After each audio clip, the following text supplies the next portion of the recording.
Return file हो सकता था 45 डेज़ में भी, पर पोर्टल सही से काम नहीं कर पाने की वजह से 45 डेज़ में रिटर्न फाइल नहीं हो पाया। जैसा कि हम सभी को पता है, AIS डाउनलोड नहीं हो पा रहा था और लास्ट के कुछ टाइम पे तो पोर्टल बिल्कुल ही काम नहीं कर रहा था। 15 सितंबर को रात को 12 बजे एक दिन का एक्सटेंशन मिलता है और ड्यू डेट को 16 सितंबर किया जाता है। पर एक तरीके से देखें कि एक दो रिटर्न होता तो ये कोई एक दिन का एक्सटेंशन में हम रिटर्न फाइल कर सकते थे, पर बहुत सारे रिटर्न नहीं फाइल हो पाए थे।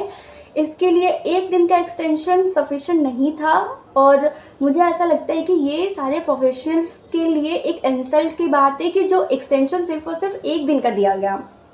और हम सभी को ये चीज़ जानना बहुत ज़रूरी है कि रिटर्न नहीं फाइल हो पाने की वजह से, चाहे वो किसी भी रीज़न से हो, वो पोर्टल नहीं वर्क कर पाने की वजह से रिटर्न फाइल नहीं हुआ हो, या तो फिर हम रिटर्न फाइल ही नहीं किए थे उसकी वजह से ना हुआ हो, तो उसके लिए हर टैक्स पेयर को क्या क्या चीज़ों का सामना करना पड़ सकता है। सबसे पहला चीज़, हर टैक्स पेयर को 1000 रुपीज़ तक का पेनाल्टी देना पड़ेगा अगर उसको अब रिटर्न फाइल करना है तो।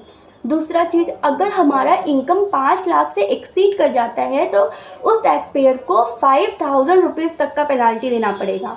और अगर विद इन ड्यू डेट हमने रिटर्न फाइल नहीं किया है और हमें टैक्स पेमेंट नहीं किया है, क्या अगर विद इन ड्यू डेट हमने टैक्स का पेमेंट नहीं किया है तो हर मंथ 1% उस टैक्स पे हमको इंटरेस्ट देना पड़ेगा। तो ये 3 पेनाल्टी हमको देना पड़ेगा। उसके बाद अगर हमारा कोई बिजनेस लॉस था या तो मेरा शेयर का लॉस था कुछ भी, उसको हम नेक्स्ट ईयर में कैरी फॉरवर्ड नहीं कर सकते।